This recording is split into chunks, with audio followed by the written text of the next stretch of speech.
Hello student, good morning to all. हम पढ़ रहे हैं प्राणियों में संरचनात्मक संगठन, स्ट्रक्चरल ऑर्गेनाइजेशन इन एनिमल्स। इसमें हम केंचुए के बारे में हमने पढ़ना स्टार्ट किया था, जिसमें हम उनकी बाह्य शारीरिकी या एनाटॉमी के बारे में देखा था। आज हम आंतरिकी आकार की मार्फोलॉजी के बारे में देखेंगे। केंचुए का शरीर एक पतला अकोशिकीय परत से ढका हुआ रहता है, जिसको कि उपत्वचा कहते हैं। हमने कल पढ़ा था बाहर का जो परत होता है वह क्या कहलाता है? एपिडर्मल लेयर या उपत्वचा कहलाता है। इसके नीचे अधिचर्म दो पेशी गोलाकार और लंबवत परतें, सबसे अंदर की ओर देह गुही उपकला पाया जाता है। ये अंदर का जो हम देख रहे हैं वो पेशी लेयर है ना। इसमें गोलाकार और लंबवत दो प्रकार की पेशियां पाई जाती है। एक सर्कुलर मोशन में होता है और एक लंबाकार होता है, जो कि इसको प्रचलन में सहायता करता है। और अंदर का जो परत होता है वह देह गुही उपकला परत कहलाता है, एंडोडर्मिस कहलाता है। अधिचर्म जो है वह स्तंभाकार उपकला कोशिकाओं के एक स्तर से बना होता है, जिसमें अन्य प्रकार की कोशिकाएं जैसे कि स्रावी ग्रंथियां भी सम्मिलित होती है। आहार नाल शरीर के प्रथम खंड से लेकर अंतिम खंड तक एक लंबी सीधी नली के रूप में उपस्थित होता है। प्रथम खंड पर मुख होता है और प्रथम से तृतीय खंड में, यहाँ पर हम देख रहे हैं प्रथम, फर्स्ट, सेकंड, थर्ड, ये खंडों की संख्या यहाँ पर दिया गया है। 34 खंड तक दिया है, बाकी जो खंड है वो कॉमन होता है, इसलिए यहाँ पर केवल 34 खंड तक, सेगमेंट तक आपको डायग्राम में दिखाया गया है। यहीं तक इसके बॉडी के पूरे सिस्टम जो है सक्रिय रहते हैं, बाकी आहार नाल जो है वो नॉर्मल यहाँ पर रहता है। तो यहाँ हम देख पा रहे हैं पहले से तीसरे खंड तक ये जो है मुख गुहा है ना, और एक फूली हुई संरचना दिखाई दे रही है। पहले खंड में मुख और फिर तीसरे खंड तक ग्रसनी होता है। चौथे, ये जो ग्रसनी है वो मुख गुहा है ये, और ये जो है फूला हुआ भाग ये चौथा खंड में, चौथा से छठवें खंड तक है, ये ग्रसनी कहलाता है। और मुख गुहा जो है वो ग्रसनी में खुलता है। अब ये 5वें से 7वें खंड तक एक नलिका के समान संरचना दिखाई दे रही है, जिसे कहा जाता है ग्रसिका। ये 5वें से 7वें खंड तक होता है। और इसमें एक गिजार्ड यानी पेशनी 8वें से 9वें खंड में, यहाँ हम देख पा रहे हैं 8वें से 9वें खंड में पेशनी या गिजार्ड होता है। ये सड़ी गली पत्ती, मिट्टी के कण, इन सबको बारीक करने में, पीसने में, इसका जो क्रमानुपंचन गति है वो बारीक कर देता है, पीस देता है। अमाशय 9वें से 14वें खंड तक स्थित होता है। और केंचुए का जो भोजन होता है, केंचुआ भोजन क्या करता है? सड़ी गली पत्तियां, मिट्टी है ना, मिट्टी में मिले हुए कार्बनिक पदार्थों को ये भोजन के रूप में लेता है।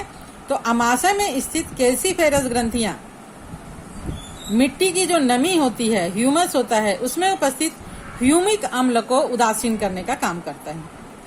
आंत्र 15वें खंड से प्रारंभ होकर अंतिम खंड तक एक लंबवत नलिका के रूप में मिलती है। 26वें खंड में आंत में एक जोड़ी, छोटी जोड़ी और शंक्वाकार आंतरिक अंधनाल निकलता है। यहाँ पर हम देख पा रहे हैं 26वें खंड में आंत का, और इसमें 23 से 25वें खंड को छोड़कर आंत की पृष्ठ सतह में आंतरिक वलय, भित्तिभंज, जिसको आंत्र वलय या टाइफोसोल कहा जाता है, पाया जाता है। ये आंत्र वलय जो है आंत में अवशोषण के प्रभावी क्षेत्र में, मतलब जितने भी कार्बनिक पदार्थ केंचुए ने बचाया है उसको अवशोषित करने के लिए आवश्यक होता है। तब आहार नाल जो है वो शरीर के अंतिम खंड में एक छोटे छिद्र के रूप में खुलता है, जिसको कि एनस या गुदा कहा जाता है।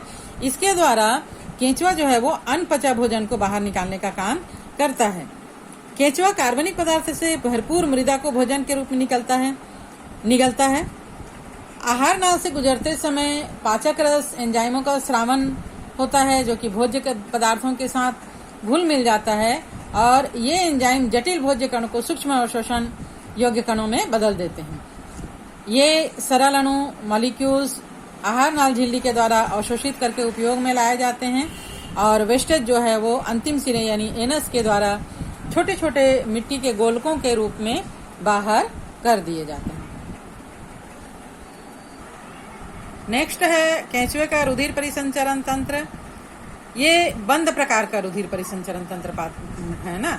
एनीलिडा के पहले जितने भी प्रकार के जीव होते हैं उनमें खुला प्रकार का रुधिर परिसंचरण पाया जाता है, यानी जो बॉडी के अंदर बहने वाला द्रव है वो ऐसे ही पूरे बॉडी में भरा हुआ रहता है। पर केंचुए में हम देख पा रहे हैं यहाँ पर रुधिर वाहिनियां हैं जिसके अंदर रुधिर प्रवाहित होता है। इस प्रकार का रुधिर परिसंचरण तंत्र बंद प्रकार का रुधिर परिसंचरण तंत्र कहलाता है, जिसमें रुधिर वाहिकाएं, केशिकाएं और हृदय पाया जाता है। हृदय और रक्त वाहिनियां, इसका जो रुधिर है वो केवल हृदय और रुधिर वाहिनियों तक ही सीमित रहता है। संकुचन रक्त परिसंचरण को एक दिशा में रखता है। केंचुए में जो संकुचन होता है वो रक्त परिसंचरण को एक दिशा में यानी आगे की ओर रखता है। सूक्ष्म रुधिर वाहिकाएं रक्त को आहार नाल में, तंत्रिका रज्जु में और शरीर के भित्ति तक पहुंचाती है। रुधिर ग्रंथियां चौथे, पांचवें और छठवें खंड में, देह खंड में पाया जाता है और ये ग्रंथियां हीमोग्लोबिन तथा रुधिर कोशिकाओं का निर्माण करती है जो कि रुधिर प्लाज्मा में घुला रहता है। इस प्रकार हीमोग्लोबिन की उपस्थिति के कारण केंचुए का जो रक्त होता है वह लाल रंग का होता है। इनकी प्रकृति भक्षकाण्विक होती है, यानी ये बाहर से अटैक करने वाले सूक्ष्म जीवों का भक्षण कर देती है और इसमें विशिष्ट श्वसन तंत्र नहीं पाया जाता। केंचुए में ये केंचुआ जो है वो त्वचा के द्वारा ऑक्सीजन को अवशोषित करता है और कार्बन डाइऑक्साइड को बाहर निकालता है, यानी त्वची श्वसन पाया जाता है, इसलिए विशिष्ट प्रकार का तंत्र इनमें नहीं पाया जाता है। श्वसन गैस विनिमय शरीर की आर्द्र सतह से उनके रुधिर के धारा में भेज दिया जाता है और इस प्रकार पूरे शरीर में ऑक्सीजन का वितरण और कार्बन डाइऑक्साइड को बाहर निकालने का कार्य होता है। नेक्स्ट हम पढ़ते हैं उत्सर्जी तंत्र। उत्सर्जी अंग खंडों में व्यवस्थित और वलित नलिकाओं का बना होता है और वृक्कक या नेफ्रिडिया कहा जाता है। ये वृक्कक 3 प्रकार के होते हैं, पटी या सेप्टल नेफ्रिडिया। ये वृक्कक 15वें खंड से अंतिम खंड के दोनों ओर अंतरपटी पटों में पाए जाते हैं और आंत में खुलते हैं।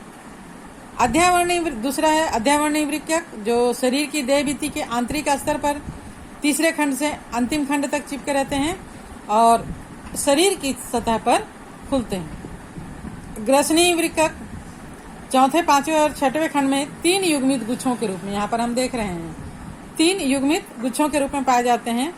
ये विभिन्न प्रकार के वृक्कक संरचना में एक ही जैसे होते हैं। जैसे यहाँ पर हम देख पा रहे हैं पटी वृक्कक और ये अध्यावरणीय वृक्कक का पुंज, ये वृक्कक पूरे शरीर के खंड में, ये गुच्छा वृक्ककों का। इस प्रकार इसका उत्सर्जन तंत्र होता है। वृक्कक शरीर तरल के आयतन एवं संगठन का नियमन करते हैं और ये वृक्कक जो है वो कीपनुमा सिरे से प्रारंभ होते हैं जो गुही कक्ष में अतिरिक्त द्रव को संचित रखता है। कीप वृक्कक के नलकी भाग से जुड़ा रहता है और उत्सर्जी पदार्थ को छिद्र के द्वारा शरीर से एकत्र करके आहार नाल में डाल देता है। तंत्रिका तंत्र मूलतः खंडी गुच्छिकाओं के रूप में या गैंग्लियन के रूप में होता है। दोहरी अधर तंत्रिका रज्जु, यहाँ पर हम देख पा रहे हैं, ये जो है वो तंत्रिका तंत्र है ना, तंत्रिका का गुच्छा होता है। इस प्रकार इसमें तंत्रिका तंत्र पाया जाता है। तो ये जो है वो दोहरी अधर तंत्रिका रज्जु पर व्यवस्थित होते हैं और बहुत सी तंत्रिकाएं, कोशिकाएं इकट्ठी होकर गुच्छिकाओं का निर्माण कर देती है।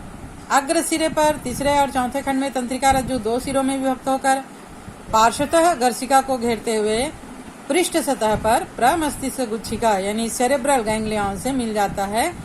इस प्रकार तंत्रिका वलय बन जाता है। तंत्रिका वलय प्रमस्तिष्क गुच्छिका के साथ मिलकर मस्तिष्क का निर्माण कर देता है। प्रमस्तिष्क गुच्छिका वलय की अन्य तंत्रिकाओं के साथ मिलकर संवेदी अंग, आवेग और पेशी अनुक्रियाओं का समाकलन करते हैं। जैसे कि यहाँ पर हम देख पा रहे हैं केंचुए का तंत्रिका तंत्र, ये जो है वो प्रमस्तिष्क है और ये तंत्रिका की जो है गुच्छिका है ना, गुच्छक के रूप में होते हैं। तंत्रिका रज्जु अधोग्रसनी गुच्छक, परिग्रसनी गुच्छक और अधिग्रसनी गुच्छक कहलाते हैं और बाकी पूरे शरीर में जो है वो सिंपल तंत्रिका तंत्र जो है वो लंबवत फैले होते हैं और इसकी शाखाएं जो है वो शरीर के विभिन्न अंगों तक फैले होते हैं। केंचुआ में आँखों का अभाव होता है, लेकिन इसमें कुछ प्रकाश और स्पर्श संवेदी अंग जैसे ग्राही कोशिकाएं विकसित होते हैं जो प्रकाश की तीव्रता के अंतर को महसूस कर सकते हैं और पृथ्वी के कंपन को भी महसूस करते हैं। केंचुए में विशेष प्रकार के रसायन संवेदी अंग स्वादग्राही टेस्ट रिसेप्टर होते हैं जो कि रासायनिक उद्दीपन के लिए प्रतिक्रिया करते हैं और ये संवेदी अंग कृमि के अंग अग्रभाग में पाए जाते हैं। केंचुआ जो है वो उभयलिंगी हर्मेफ्रोडाइट होते हैं, अर्थात एक ही प्राणी में मेल रिप्रोडक्टिव ऑर्गन और फीमेल रिप्रोडक्टिव ऑर्गन दोनों होता है। इसमें वृषण जो है वो नर रिप्रोडक्टिव ऑर्गन का और अंडाशय जो है वो फीमेल रिप्रोडक्टिव ऑर्गन का प्रतिनिधित्व करते हैं। इसके 10वें और 11वें खंड में 2 जोड़ी वृषण यानी टेस्टिस होते हैं। यहाँ पर हम देख पा रहे हैं 10वें और 11वें खंड में 2 जोड़ी टेस्टिस होते हैं। इनकी जो शुक्र वाहिका होती है ये 18वें खंड तक जाती है। इस प्रकार इसकी शुक्र वाहिका 18वें खंड तक जाती है, जहां पर ये प्रोस्टेट वाहिनी यानी डक्ट से जुड़ जाती है। इस प्रकार प्रोस्टेट वाहिनी से ये जुड़ जाती है।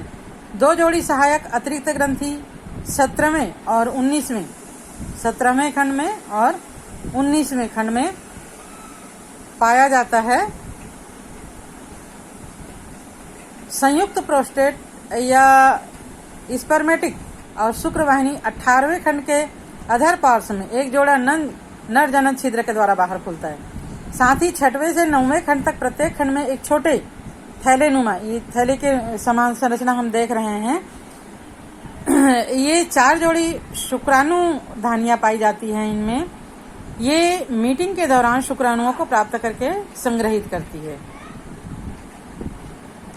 एक जोड़ी अंडाशय 12वें से 13वें खंड में, यहाँ पर हम देख पा रहे हैं 12वें से 13वें खंड में एक जोड़ी अंडाशय होता है।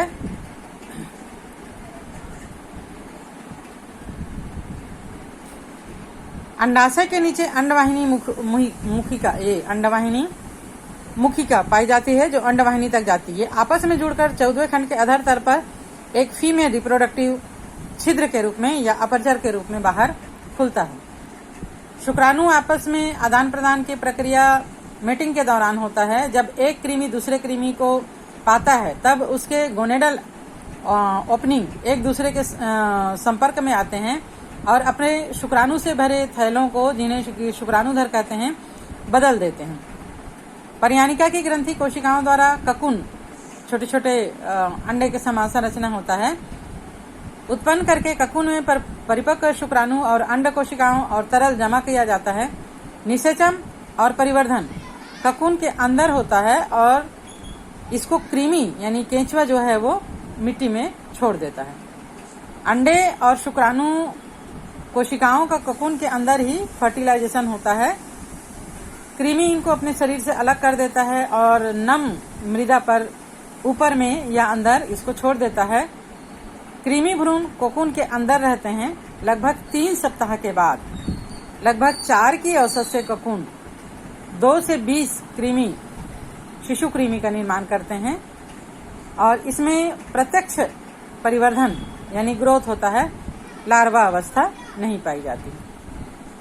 जैसे कि मैंने पहले भी बताया था कि केंचुआ जो है वो किसानों का मित्र कहलाता है, क्योंकि ये मिट्टी में छोटे छोटे बिल बनाकर रहता है, जिससे मिट्टी जो है वो छिद्रित हो जाता है और इस छिद्रित होने के कारण मिट्टी के अंदर तक वायु जो है वो बहुत अच्छे से जा पाता है, जिससे पौधों की जड़ों को अच्छे से वायु मिल पाता है और जड़ें मिट्टी के नीचे आसानी से बढ़ने में इनको सुगमता होती है। मिट्टी को उपजाऊ बनाने की विधि और मिट्टी की उर्वर शक्ति को बढ़ाने की विधि को कृमि कंपोस्ट खाद निर्माण भी कहा जाता है। आजकल केंचुओं की मदद से कंपोस्ट खाद का निर्माण किया जाता है। इसके अलावा केंचुए का अन्य उपयोग हम देखें तो मछली पकड़ने के लिए कांटे में इसको मछलियों के भोजन के रूप में मछली को फंसाने के लिए भी उपयोग में लाया जाता है।